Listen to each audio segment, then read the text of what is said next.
오늘 말씀은 에스겔서 1장 1절부터 3절의 말씀입니다. 넷째 해 넷째 달 초다새에 내가 그발강과 사로잡힌 자 중에 있을 때에 하늘이 열리며 하나님의 모습이 내게 보이니 여호야긴 왕이 사로잡힌 지 5년 그달 초다새라. 갈대아 땅 그발강가에서 여호와의 말씀이 부시의 아들 제사장 나 에스겔에게 특별히 임하고 여호와의 권능이 내 위에 있으니라. 아멘. 예측할 수 없는 인생의 길에도 언제나 주님만을 신뢰하며 믿음의 길에 함께하는 성도 여러분을 예수님의 이름으로 축복합니다. 이전에 나누다가 이제 중단했던 에스겔서를 우리가 이제 처음부터 좀 다시 시작해 보려고 합니다. 에스겔서는 삼위일체 하나님의 역사를 잘 보여주는 구약의 말씀이다라고 할 수 있어요. 이는 성부 하나님의 자기 계시 곧 내가 여호와인 줄 알게 하리라 라는 말씀과 함께 이 여호와의 영광과 함께 하시는 성자 예수님을 또한 나타내주고 있습니다. 그 성자 예수님께서는 회복의 역사를 이루신다라는 사실을 이야기해주고 있죠. 또한 회복자로서의 성령 하나님을 말씀해주고 있어요. 이처럼 에스겔서는 성부 하나님과 성자 하나님 그리고 성령 하나님에 대한 말씀을 통하여서 이 삼위일체 하나님이 이루시고자 하시는 궁극적인 목적이 무엇인가 라는 사실을 우리에게 알려주고 있습니다. 그것은 바로 하나님이 이루고자 하시는 하나님의 나라, 바로 하나님이 함께 하시는 하나님의 나라를 우리에게 세우고자 하시는 것이죠. 이와 같은 삼위일체 하나님을 에스겔서가 다른 구약의 말씀보다 자세히 기록하고 있는 이유는 바로 하나님이 이루시고자 하시는 사역에 있기 때문이에요. 앞으로 우리는 그 사역이 무엇인지를 좀 더 구체적으로 살펴보면서 하나님의 은혜가 성도로 사는 우리의 삶에 얼마나 구체적이고 놀랍게 이루어지게 되었는가를 함께 나누고자 합니다.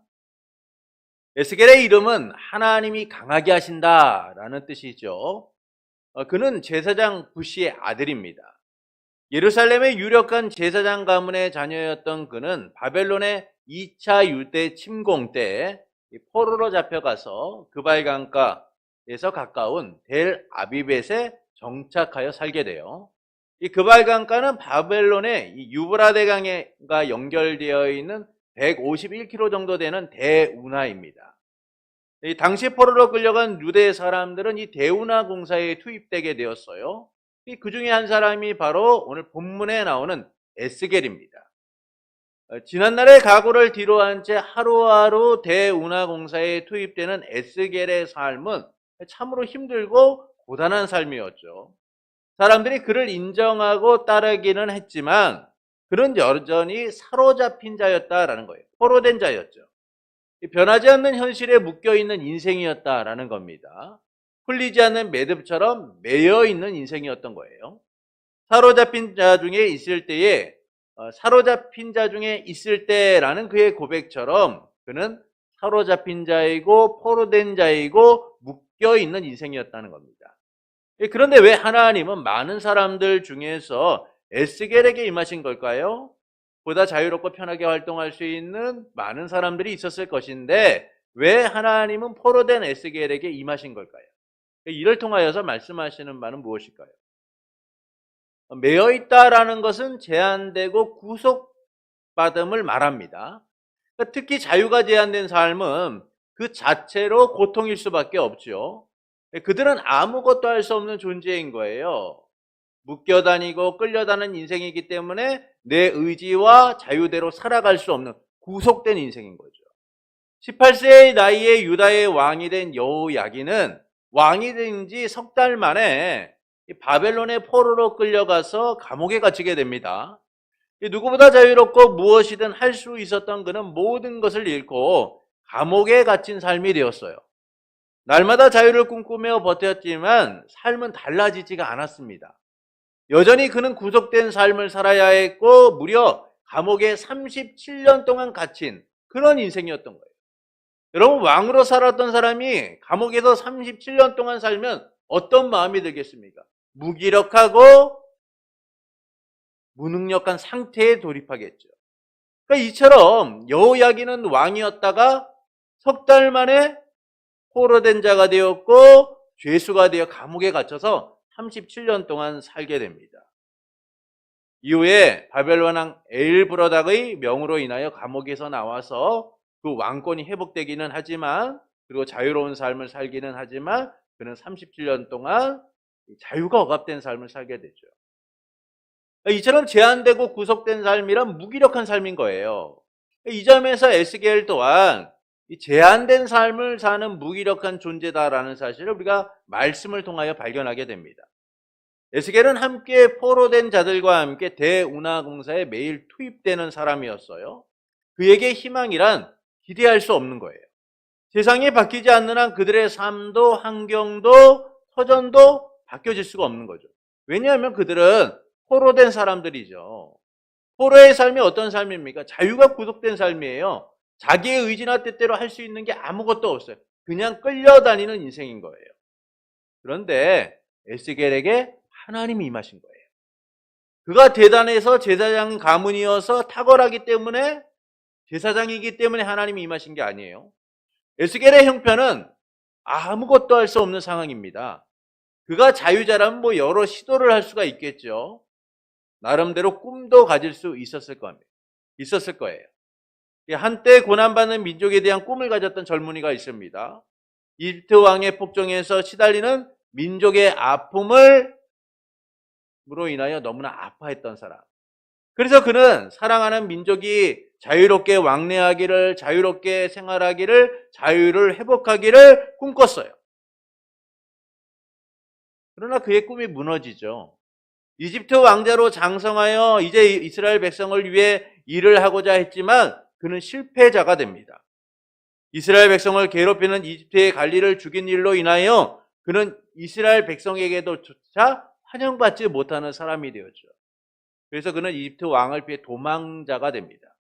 왕자의 신분을 잃은 채, 꿈도 잃은 채 그는 미디안의 목자가 되어서 살아가게 돼요. 그가 바로 모세인 겁니다. 이집트의 왕자였고 힘은 가진 자였지만 그의 꿈은 철저하게 무너지게 되었죠.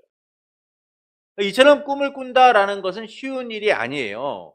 자신만이 아니라 누군가를 살리는 일은 매우 어렵고 힘든 일인 겁니다. 뭐 자유자라면 그래도 꿈이라도 꿀 수 있고 무언가를 할 수 있겠죠. 하지만 사로잡힌 자 중에 하나인 에스겔이 할 수 있는 일이란 아무것도 없는 거예요. 하루하루 고단한 날들은 그의 삶을 너무나 무기력하게 했고 힘들게 했습니다. 그런데 그 기간이 얼마예요? 5년이었어요. 현실에 굴복하고 삶에 굴복하고 살아갈 수밖에 없는 인생. 그가 무엇을 기대할 수 있었겠습니까? 만약 여러분이라면 여러분이 이런 삶을 산다면 여러분은 무언가를 꿈꾸고 기대할 수가 있으신가요? 그렇지 않으실 거예요. 만약 우리가 이런 삶을 살아간다면 더 이상 꿈도 갖지 못한 채 희망도 갖지 못한 채 무기력하게 무너진 인생을 살아갈 거예요. 그런데 하나님은 이 포로된 삶에 익숙하고 고단한 삶에 익숙하고 무기력한 삶에 익숙한 에스겔에게 찾아오신 거예요. 왜 하나님께서는 그에게 임하신 걸까요? 보다 자유롭고 편하게 활동할 수 있는 사람, 더 능력 있고 하나님 쓰기에 좋은 많은 사람들이 있었을 것인데 왜 하나님은 포로된 에스겔에게 임하신 걸까요? 이를 통하여 말씀하시는 바는 무엇일까요? 하나님의 함께하심을 알려주는 거예요. 하나님의 함께하심을 알려주는 겁니다. 이는 에스겔서 전체가 담고 있는 하나님의 임재라는 측면과 연결되어 있어요. 그발강가에서 에스겔을 선택하신 놀라운 은혜는 하나님이 포로되고 실패한 자들의 삶에 어떻게 역사하고 계시는가를 보여주고 있는 거예요. 에스겔을 포함한 사로잡힌 자들은 어떤 사람들입니까? 모든 것을 잃은 사람들이잖아요. 고향을 잃고 가족을 잃고 터전을 잃고 자신의 삶조차 잃어버린 사람들. 그들에게 희망도 소망도 기대도 존재할 수 없는 거예요. 오직 하루하루 살아가는 것. 왜 사냐고 물으면은 그냥 뭐 죽지 못해 산다라는 탄식만이 넘치는 그런 자들인 겁니다. 그들에게는 언제나 의문이 있었죠. 우리는 회복될 수 있는가? 하나님은 우리와 함께 하시는가? 대체 하나님은 무엇을 하고 계시는가? 포로된 삶을 살아가고 있는 그들의 의문은 언제나 하나님이 함께하지 않는다는 그와 같은 결핍과 안타까움이었어요. 날이 갈수록 그들의 의문은 깊어져 갔고 고통은 더해져 갔죠. 그런데 하나님이 그 고통과 절망의 현장 가운데 에스겔에게 임하신 거예요. 고난과 절망, 핍박, 아픔, 슬픔만이 남아있는 그들의 삶 가운데 하나님이 임하신 거예요.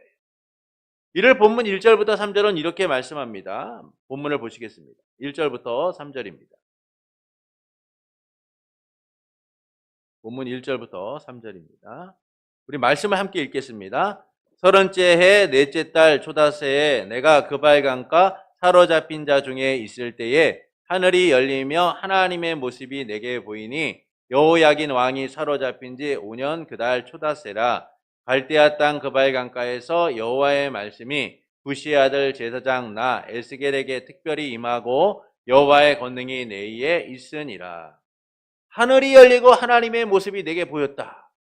여기서 하늘이 열리며 라는 말씀은 구약에서 단 한 번만 사용된다라고 예전에 말씀을 드렸어요. 하늘이 열린다는 표현이 여기밖에 안 나와요.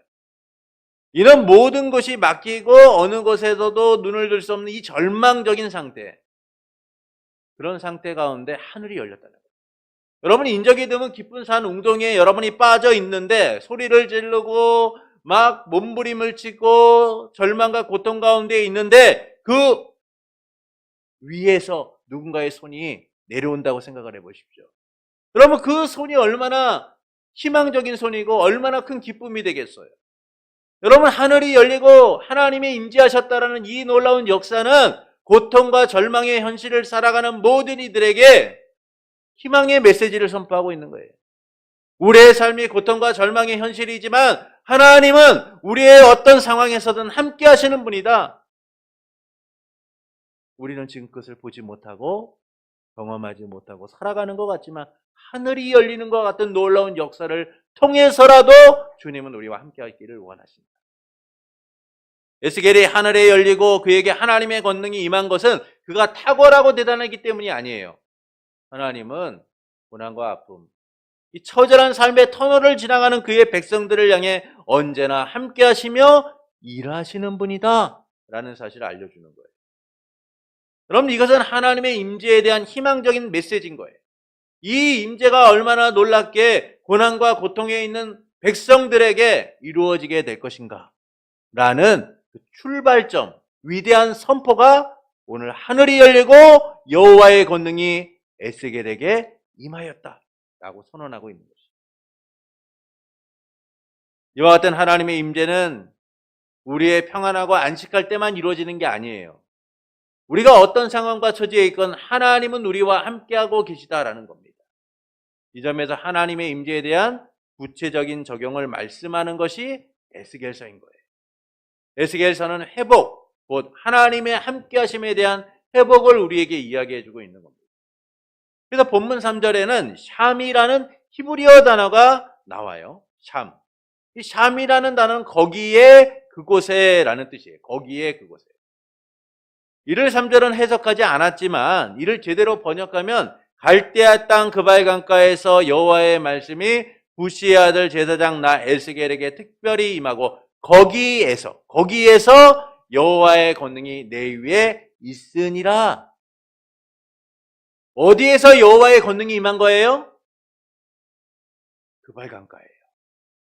삶의 고난이 있는 곳, 위기가 있는 것, 아픔이 있는 것, 눈물이 있는 것, 슬픔이 있는 것, 고통이 있는 것, 압제가 있는 것, 절망이 있는 것, 낙심이 있는 곳, 그것에 거기에서 여호와의 권능이 임하니라.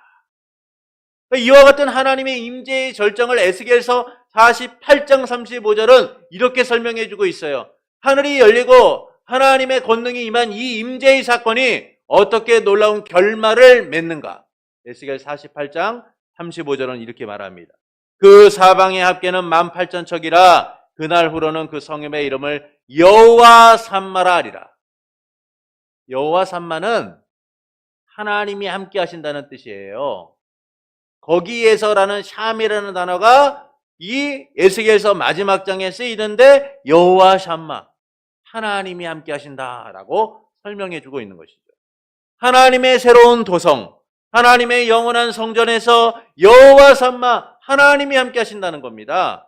고통과 고난의 땅에서 아파했던 그 백성들이 이제 기쁨과 웃음, 찬양과 예배가 있는 하나님의 영원한 선전, 하나님의 나라에서 함께하게 될 것이다 라고 선언해주고 있는 거예요. 이는 그바의 강가에서 비롯된 하나님의 임재가 어떻게 임하게 될 것인가를 말해주고 있는 것이죠.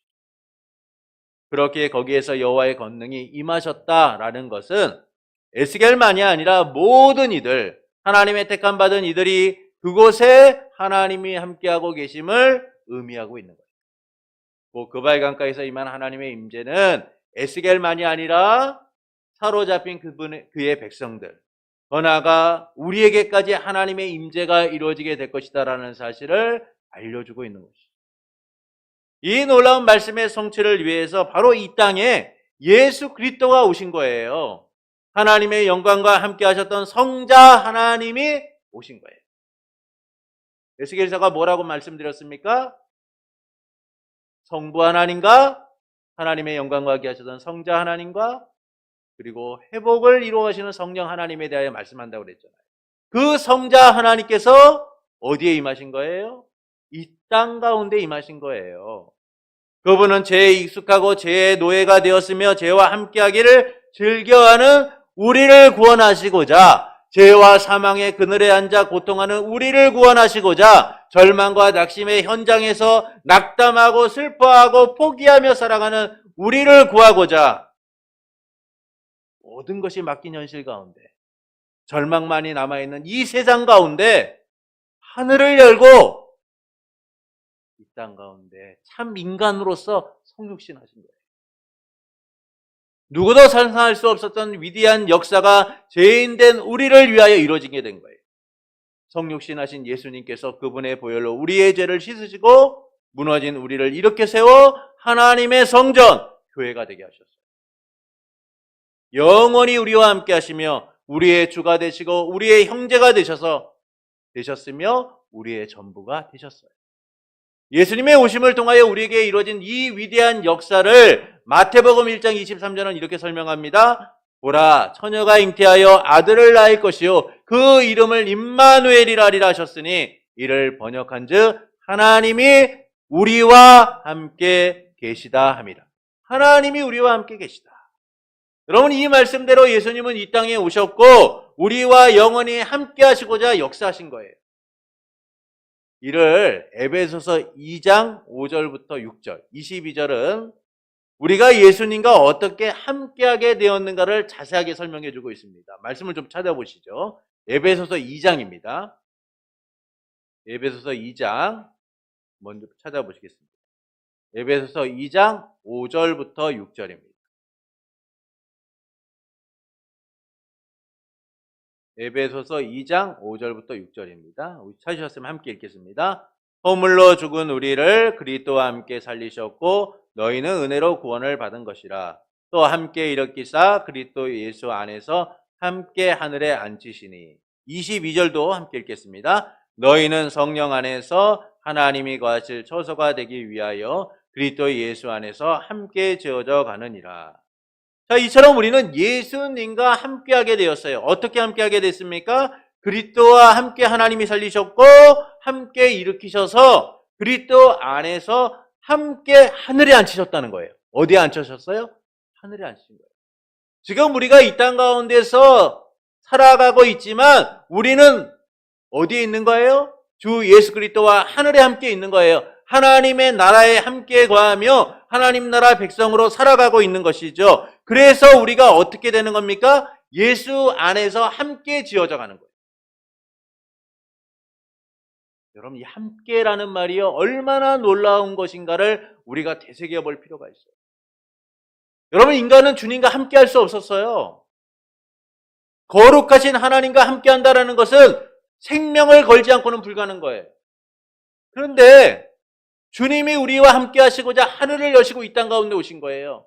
우리와 함께 하시고자 자기의 생명을 내어놓으시고 십자가의 보혈로 우리를 정결케 하신 거죠. 그래서 우리는 주님과 영원히 함께하는 삶을 살게 된 거예요. 그바의 강가, 고난과 고통의 자리에 어떤 그곳에 하나님 함께 하셨듯이 하나님은 사망의 그늘 가운데 있는 우리를 위하여 함께 하시고자 예수님을 보내신 거예요. 사람들은 하나님이 없다, 하나님이 어디 계시냐라고 불평과 푸념을 늘어놓고 살아가요. 그러나 하나님은 언제나 우리와 함께 하시며 우리의 삶을 선하게 인도하고 계신 거예요. 우리가 어디에 있던 하나님은 그곳에 함께하고 계신 거예요. 이를 위해 하나님은 사랑하는 독생자 예수 그리스도를 내어주셨고 우리와 영원히 함께하신 거예요. 자녀는 부모가 싫다 말하고 쉽게 떠나 돌아오지 않아도 부모는 항상 그 자녀와 함께하길 꿈꿔요. 언젠가는 돌아오겠지. 언젠가는 연락이 오겠지. 언젠가는 함께할 수 있겠지라고 부모는 매일 꿈꾸죠. 근데 자녀들은 어떻습니까? 부모를 떠나가는 것을 쉽게 여기고 자기들의 뜻대로 자기들의 원하는 대로 살아가요. 언제나 손을 벌리고 찾는 것은 부모인 것이죠. 하나님께서 우리와 함께 하시고자 그 꿈을 가지시고 역사하신 거예요. 그 꿈을 가지고 아들 내어놓으신 겁니다. 그 꿈을 가지고 우리의 삶의 모든 현장 속에 찾아오셔서 내가 너와 함께하고 있다는 사실을 알리셨어요. 그리고 우리는 그 하나님의 임재의 역사를 경험하고 살아가는 거예요. 우리가 어디에 있던 함께 하시는 하나님. 이를 통해 하나님께서는 우리가 어떻게 살기를 원하실까요? 주님의 함께 하심을 의식하기를 원하시는 거예요. 주님의 함께 하심을 의식하는 것은 모든 상황을 넘어서 그분의 통치를 누리는 거예요. 세상을 이겨나가는 삶인 겁니다. 하지만 많은 성도가 주님의 함께 하심을 잘 보지 못해요. 의식하지 못한 채 살아갑니다. 그것은 그들이 현실만을 바라보고 있기 때문이에요. 현실만을 크게 보고 살아가고 있기 때문인 겁니다. 현실은 마치 말의 눈가리개와 같아요. 그래서 주변을 돌아보지 못하게 하고 하나님의 역사하심을 바라보지 못하게 하고 그냥 우리 눈앞에 있는 현실의 문제만을 바라보고 살아가도록 만드는 거예요. 그러다 보니까 그 현실이 삶에 너무나 큰 위기로 다가오게 되고 삶을 주저앉히고 삶을 낙심하게 하고 삶의 현장 가운데 순응하도록 만들죠. 그런 우리에게 어떤 삶의 반응들이 나타납니까? 하나님에 대한 원망과 불신으로 가득하게 됩니다. 하나님 도대체 무엇 하십니까? 내가 이 현실 가운데 이처럼 고통받고 있는데 하나님 뭐 하세요? 언제나 하나님에 대한 원망과 불평으로 가득하게 됩니다. 이스라엘 백성은요, 광야길에서 하나님의 함께 하심을 날마다 경험했어요. 날마다. 낮에는 구름기둥, 밤에는 불기둥으로 인도하시는 그 하나님의 놀라운 은혜를 경험했어요. 만나와 메추라기로 그들의 허기진 배를 채우시는 일용할 양식을 주시는 하나님의 놀라운 손길을 경험했어요. 근데 그들이 어떻습니까? 문제만 닥치면 언제 하나님이 우리와 함께 했느냐? 라고 할 정도로 불평하고 원망했습니다. 그들은 하나님의 함께 하심을 바라보기보다는 이 현실이라는 눈가리기를 통하여 그 현실의 문제만을 바라봤죠. 그러다 보니까 하나님의 함께 하심을 보지 못하는 거예요. 그들처럼 얼마나 많은 이가 현실의 가리개로 인하여 하나님의 함께 하심을 의식하지 못한 채 낙담하고 사느냐라는 것이죠. 그러나 눈가리개를 벗으면 비로소 보이지 않던 것들이 보이게 돼요. 우리의 사각지대가 사라지게 되는 겁니다. 그래서 많은 것들을 보게 되는 거죠. 아름다운 세상, 새들의 지저귀는 소리, 삶의 안식처, 하나님이 우리에게 허락하시는 그 놀라운 은혜들이 얼마나 크고 위대한가를 비로소 보기 시작하는 거예요.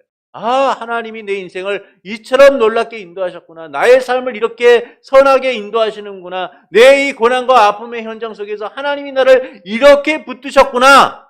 라는 사실을 비로소 인식하게 되는 거예요. 하나님의 함께 하시면 단지 그분이 우리와 함께 하신다라는 정도로 끝나는 게 아니에요. 언제나 강한 손길로 우리를 붙드시고 보호하시고 인도하신다는 거예요. 하나님 나라 백성된 우리가 세상을 이겨가도록 역사하시는 것이죠. 그래서 이사야서 41장 10절에 보면 이렇게 말씀해요. 두려워 말라 내가 너와 함께함이니라. 놀라지 말라 나는 내 하나님이 됨이니라. 내가 너를 굳세게 하리라. 참으로 너를 도와주리라. 참으로 나의 의로운 오른손으로 너를 붙들리라. 참으로. 다른 사람에게 이야기하는 게 아니에요. 바로 하나님이 우리에게 말씀하시는 거죠. 두려워하지 말아라. 낙심하지 말아라. 절망하지 말아라. 내가 너와 함께한다. 내가 너를 돕는다. 내가 언제나 너와 함께하고 너의 삶 가운데 일하고 있다. 바로 우리를 향한 하나님의 약속이고 그분과 함께하는 구체적인 삶의 모습을 우리에게 보여주고 계신 거예요. 그렇기 때문에 우리는 하나님을 날마다 의식하는 삶이 돼야 돼요. 하나님이 나와 함께 하시는구나 라는 사실을 날마다 인식하며 살아가야 하는 겁니다. 그때 우리는 모든 상황을 이기며 살아갈 수 있게 되는 거예요. 하나님께서는 고아와 같이 우리를 버려두지 않으세요. 길을 잃고 헤매는 아이처럼 우리를 방치시키지 않으세요. 넘어진 우리를 외면하지 않으십니다. 언제나 선하게 우리의 목자가 되어서 우리를 일으켜 세워 함께하기를 원하시는 거죠. 세상에서 넘어졌어도, 세상에서 무시당해도, 세상에서 주저앉아 있어도 주님은 언제나 함께 하시며 우리를 일으켜 세우기를 원하시는 거예요. 내가 너와 함께 함이라. 내가 너와 함께 함이라. 임마누엘의 하나님 여호와 샴마, 그곳에 거기에 어느 곳이든 우리의 삶에 함께 하시는 하나님, 그분이 바로 우리의 왕이시고요, 우리의 아빠 아버지가 되시는 거예요. 이제 눈을 들어 보십시오. 고개 들 힘조차 없어도 이제 고개를 들어봐야 돼요. 하늘이 열리고 그곳에서 하나님이 함께 하시든 하나님이 영원히 우리와 함께 하신다는 사실을 이제 볼 수 있어야 합니다. 이를 위해 예수님이 십자가에서 기뻐하시며 자신을 우리를 위해 버리셨잖아요. 언제나 함께 하시기를 약속하셨고 그 일을 우리 가운데 이루셨어요. 에스겔에게 임한 하나님의 임재는 절망과 아픔에 있는 무기력한 그에게 임한 역사가 아니에요. 하나님이 그곳에 계시고 그들과 함께 하심을 누리도록 하신다는 거예요. 지금 너희의 형편과 저지는 어렵고 힘들지만 그러나 너희의 삶이 이게 전부가 아니다. 내가 너희와 함께하기 때문에 너희는 나의 역사를 보게 될 것이다. 그게 뭡니까? 여호와 샴마, 하나님의 새로운 도성, 하나님의 새로운 성전, 하나님의 나라 가운데 그들이 하나님의 함께 하시는 역사를 누리게 될 것이다라는 거예요. 그리고 그 약속대로 주님은 우리가 주와 함께 할 수 있도록 하셨고 영원히 함께하는 삶을 허락하셨어요. 그러므로 현실만을 보기보다 언제나 함께 하시는 주님을 날마다 의식하는 성도가 되시는 것은 어떨까요? 하나님의 함께 하심을 의식하며 위로받고 힘을 얻는 성도가 되시는 것은 어떨까요? 사랑하는 성도 여러분, 이 포로된 에스겔에게 하늘이 열리고 하나님의 권능이 임하게 됩니다. 이는 하나님의 함께 하심을 알려주는 것이죠. 에스겔은 포로되어 소망이 없는 자였습니다. 그런 그에게 하나님이 임하셨어요. 사방이 막혀 길을 찾을 수 없는 상황에서 하늘이 열리고 하나님의 권능이 임한 겁니다. 에스겔에게 권능이 임했다라는 것은 에스겔만이 아니라 포로되어 있는 모든 이들, 하나님의 택한 백성, 그들의 삶 가운데 하나님이 함께 하시게 될 것을 의미하고 있는 것입니다. 이 놀라운 말씀의 성취를 위해서 바로 이 땅에 예수 그리스도께서 오셔서 하나님의 영광과 함께 하시는 성자 하나님께서 오셔서 우리를 위해 십자가에 죽으시고 부활하심을 통하여 영원히 하나님과 함께하는 삶을 허락해 주셨죠. 하늘이 열리고 하나님이신 예수님이 이 땅 가운데 오신 놀라운 역사를 통하여 우리는 주님과 함께하는 삶을 살아가게 됩니다. 이를 통해 하나님께서는 우리가 어떻게 살기를 원하실까요? 주님의 함께하심을 의식하는 삶이 되기를 원하시는 거예요. 그러나 많은 성도가 주님의 함께하심을 잘 보지 못합니다. 현실만을 보고 그것을 크게 느끼고 있기 때문인 것이죠. 그래서 현실에 억압되고 포로된 삶을 살아가요. 현실을 떨쳐버리지 못하고 현실에 끌려다니는 인생을 살아가게 되는 거예요. 그러나 우리의 현실이 어떻든 하나님은 언제나 함께 하시고 역사하세요. 우리가 다시 일어서도록 세우시는 거예요. 우리와 함께 하시며 우리의 삶을 위로하시고 하나님이 뜻하시는 대로 우리를 인도하기를 원하세요. 그러므로 현실만을 보기보다는 언제나 함께 하시는 주님을 날마다 의식하는 성도가 되시는 것은 어떨까요? 하나님의 함께 하심을 의식하며 위로받고 힘을 얻는 성도가 되시는 것은 어떨까요? 그때 모든 상황에서 함께 하시는 주님의 은혜를 누리게 되는 거예요. 주님만을 의지하며 날마다 이기는 삶을 살아가게 되는 겁니다. 우리가 어디에 있든 무엇을 하든 어떤 삶의 상황 가운데 놓여 있든 주님은 우리와 함께 하시며 회복시키시고 도우시는 분입니다. 그러므로 주님의 함께 하심을 기대하는 성도 여러분에게 영원토록 함께 하시는 삼위일체 하나님으로 인하여 여호와 삼마 임마누엘의 역사가 날마다 경험되어지기를 예수님의 이름으로 축원합니다.